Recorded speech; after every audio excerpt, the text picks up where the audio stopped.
अशी वाटते अख्खी मुंबई माथेरानला.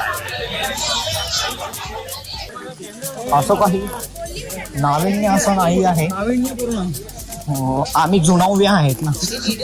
जुळय वाटा सरय. हे करतोय. आम्ही पुढे सरकत चाललो. तसं तसं आम्हाला तो नॉस्टेल्जिया येतोय की आम्ही आलेलो. रिक्रिएशन.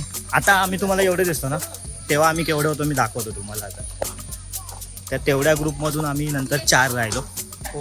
त्या 4 नंतर आम्ही 3 राहिलेलो. मग नंतर परत आम्ही 4 झालेलो आणि आता आम्ही 2 राहिलो. नहीं बताओ इधर कितना देखने का क्या है उसमें. बजट कितने का तो देखने देखने का वोट जाने दो. क्या आ जाता है एक रूम में 4000 का. कितने में मिलता है? कितना बड़ा रूम है. देव पहला उसको होता है. एक रूम में 2 रूम में हो जाएगा. क्या तकलीफ है इनको. 5-5 जणांची हिशोबाने. आम तो 1000 मध्ये अरे भाई तो 4000 बोलला तर तुला 4000 थोडी द्यायचे. तू बोल तरी त्याचे. सांग. अरे तुझा रेट म्हणजे तुला किती पाहिजे ते सांग.